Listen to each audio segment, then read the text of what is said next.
नमस्कार. आजच्या सत्यकथेत आपलं स्वागत आहे.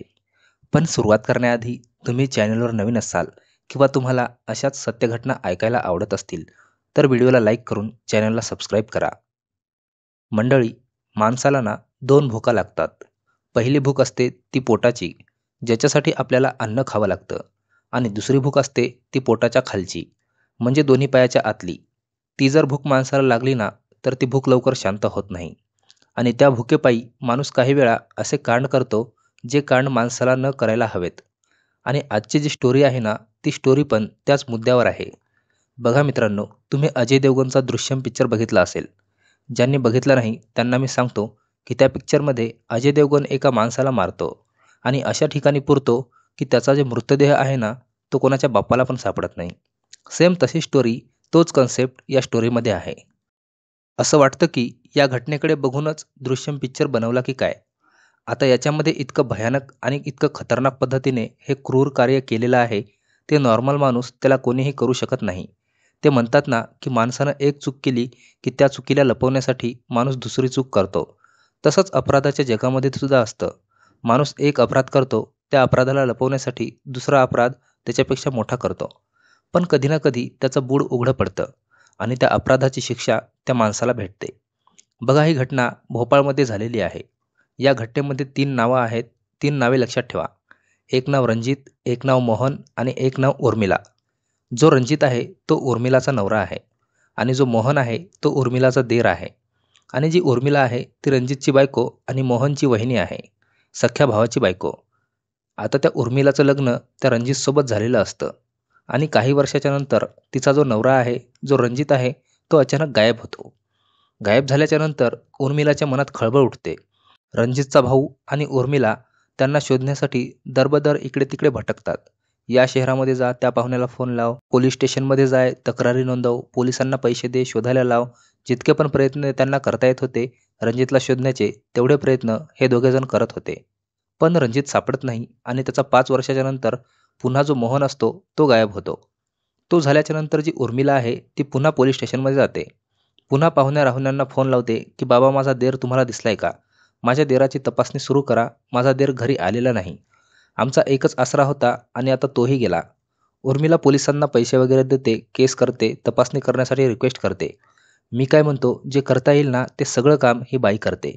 पण आपल्या दिराला शोधण्यासाठी जे काम या बाईने सुरुवातीला आपल्या नवऱ्याला शोधण्यासाठी केलं होतं, ते काम सगळं काही दिराला शोधण्यासाठी करते. जराशी पण कसर सोडत नाही. कारण की तो एकमेव माणूस होता हिच्या घरामध्ये, घर चालवणारा. आणि ते कसं आहे, घरामधला माणूस गेल्याच्या नंतर बाईला सुधरत नाही. बाई कोणाच्या तोंडाकडे पाहणार, कुठे कामाला जाणार, पैसा कसा कमावणार आणि घरामधले जे लेकरं आहेत त्यांना जगवणार कसं, असे प्रश्न बाईच्या डोक्यामध्ये येत राहतात. जर कोणी घरात माणूस नसला तर तसंच या उर्मिलाच्या डोक्यामध्ये सुद्धा आलेलं असतं. पोलीस परेशान होती, विचारपूस करते, तपासण्या सुरू करते. पण पोलिसांना एक क्लू सापडतो. ज्यावेळेस पोलीस विचारपूस करू लागली, त्यावेळेस उर्मिला आणि तिचं एक लेकरू होतं. त्या लेकराचे उत्तर सेम सेम येत होतं. प्रत्येक शब्द सेम सेम येत होता. भले कितीही वेळा त्यांना तो प्रश्न विचारू द्या, तुमचा काका मोहन कुठे गेलाय? तुमचा देर मोहन कुठे गेला? आखरीचा तो काय बोलला आणि तुम्हाला काय काय बोलून त्याला पाठवलंय? कितीही वेळा त्यांना तो प्रश्न विचारा, त्यांचं उत्तर सेम येऊ लागलं.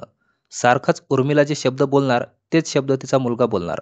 जे शब्द तिचा मुलगा बोलणार तेच शब्द उर्मिला बोलणार. एकाखाली एक कधीच आडमडिळम झालं नाही. असं वाटत होतं की त्यांनी पाठ करून ठेवलं असं पोलिसांना सांगायचं. म्हणून आणि तशाच प्रकारे दोघेजण सांगू लागले. मग त्यामध्ये एक पोलीस कर्मचारी होता, त्याला थोडासा डाऊट आला की जो असा मॅटर आहे ना यांचं चालू आहे, चालू झाल्याच्या नंतर यांना मोहनची जी डेड बॉडी आहे ती डेड बॉडी सापडली. डेड बॉडी सापडल्याच्या नंतर सरळ सरळ त्या डेड बॉडीवरून असं माहीत झालं की याचा कुठेतरी खात्मा केलाय, याला संपवलंय, हा काही नॅचरल पद्धतीने मेला नाही.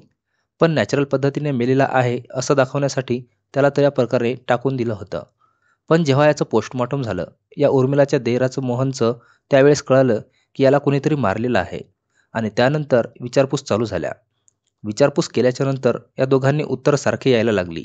डाऊट आला. डाऊट आल्याच्या नंतर याच्या डोक्यामध्ये अजून एक विचार आला की जसा आज मोहन गेलाय, याच्या अगोदर रणजित पण असाच गेला असावा. आणि त्याला डाऊट या दोघांवर आला. म्हणजे दोघां लेकरू तर थोडं लहानच होतं, त्याला 14 वर्षाचं लेकरू असेल. डाऊट त्या पोलीस कर्मचाऱ्याला त्या बाईवर आला, उर्मिलावर. त्याला असं वाटलं की हिनंच तर हिच्या नवऱ्याला मारलं नाही. आपण एक थोडासा प्लॅन करू, एक खोटी बातमी सांगू. असं सांगितल्याच्यानंतर त्या पोलिसांनी एक प्लॅन बनवला आणि उर्मिलाला सांगितलं, की बाबा तुमचा जो मोहन आहे, त्याची डेड बॉडी तर सापडलेलीच आहे, पण त्याच्यासोबत तुमचा जो नवरा आहे 5 वर्षाच्या अगोदर गायब झाला होता, त्याचीसुद्धा डेड बॉडी सापडली. तुम्ही खात्री करून घ्या. त्यावेळेस उर्मिलाच्या पायाखालची जमीन सरकली. उर्मिलाला समजेना की काय करावं आणि काय नाही. हे कसं शक्य झालं आणि हे शक्य कसं आहे, असं तिला म्हणजे वाटायला लागलं. आता विचार करा, सरळ एक गोष्ट आहे. जर आपण एखादं काम केलं आणि ते काम कोणाच्या बापाला माहीत नाही की कोणी केलंय आणि ज्याला माहीत होतं तोही आता या जगामध्ये नाही. मग ते काम दुसऱ्याला माहीत होणार का? आणि कसं? अचानक कोणीतरी येऊन म्हणतं की तुम्ही जे काम केलंय ना, ते आम्हाला माहीत झालं. भाऊ आश्चर्यचकित होईल ना, आरवळून जाईल. असं एकदम गोंधळून जाईल. डोकं तसंच उर्मिलाचं डोकंसुद्धा गोंधळून गेलं. ती एकदम अशी तुटली. पोलीस स्टेशनमध्ये ढसाढसा रडायला लागली आणि मग पोलीस कस्टडीमध्ये तिला जरा जास्त जोरावर घेतलं. त्यावेळेस तिनं तिचं तोंड उघडलं आणि ज्यावेळेस तिनं जे काही झालं ते सांगितलं, लय भयंकर. सगळ्यांच्या पायाखालची जमीन सरकली. सगळे पोलीसवाले शॉक झाले. काही पोलीसवाले तर म्हणाले, जो दृश्यम पिक्चर आहे ना, तो सुद्धा याच्यापुढे काहीच नाही. ही घटना 2021 मध्ये घडली होती आणि त्यावेळेस जी उर्मिला होती, तिचा जो नवरा होता तो थोडा अपंग होता. त्यामुळे उर्मिलाचं तिच्या नवऱ्यावर काही प्रेम नव्हतं. ती त्याला दूर करायची, कामापुरतं जवळ यायची, काम झालं की दूर करायची. बरोबर बोलायची नाही, तिरस्काराने वागायची. बघा असंच होतं. ज्यावेळेस मुलीला एखादा मुलगा पसंत नसला आणि तिला त्याच्यासोबत लग्न लावून दिलं, की दोघांमध्ये भांडणं होतात. त्यांचा संसार सुखी नसतो. त्यांच्यामध्ये एक दिवस सुखाचा असतो, तर 4 दिवस भांडणामध्ये जातात. त्यांचे कधीच एकमेकाला समजून घेत नाहीत. तसंच इथं पण झालं. आता हिला हिचा नवरा अपंग असल्यामुळे आवडत नव्हता आणि त्यामुळे उर्मिलाचं प्रेम त्याचा भाऊ मोहन याच्यावर जडलं आणि या दोघांमध्ये अनैतिक संबंध झाले. दोघेजण जसा नवरा बाहेर जाईल तसे मधात यायचे आणि जे नाही करायचं ते सगळं काही करायचे. मग एक दिवस तिचा जो नवरा रणजित आहे तो बाहेरून सहज घरामध्ये आला. तर हे दोघेही निर्वस्त्र अवस्थेत पलंगावर अपत्यजनक स्थितीमध्ये त्याच्या नजरी पडले. हा रागावला. हा घरामध्ये आला. वेळ थोडीशी रात्रीची होती. त्यावेळेस सगळेजण थोडेफार झोपलेले होते. याला वाटलं रणजितला की बाबा आपण डायरेक्ट जर आरडाओरडा कराव तर आपली इज्जत जायची. या दोघा जणांना इथं बोलाव आणि चांगलं म्हणजे भांडाव. धरून त्यांनी दरवाजा लावला. घरामध्ये आला आणि यांना भांडायला लागला. हे दोघेजण पूर्णपणे उघडे पलंगावर पडलेले. दोघेजण उठले. तो अपंग असल्यामुळे त्याचा काही जोर चालला नाही. पण त्याला वाटलं की आपला भाऊ आपल्यासमोर कसा जाईल आणि आपली बायको आपल्यासमोर कशी जाईल. पण त्यांच्या डोक्यामध्ये जे चाललंय ते त्यांना अजिबात माहीत नव्हतं. या दोघा जणांनी त्याला धरलं. एका वायरने त्याचा गळा आवळला आणि त्याला तिथंच संपवून टाकलं. त्याची जी डेड बॉडी आहे, ती डेड बॉडी यांचं जिथं घर बांधणं चालू होतं दुसरीकडे त्या घरापाशी घेऊन गेले आणि जो सेफ्टी टँक असतो ना, त्याखाली तिथं टाकून दिली आणि त्याच्यावर घर बांधलं आणि त्याच्यावर ही बाई उर्मिला नावाची 5 वर्षे झोपली. जसं की काही झालंच नाही आणि त्याची डेड बॉडी आपल्या रूमच्या खाली सेफ्टी टँकमध्ये पडलेली नवऱ्याच्या उरावर 5 वर्षे तिच्यासोबत संभोग करत राहिली.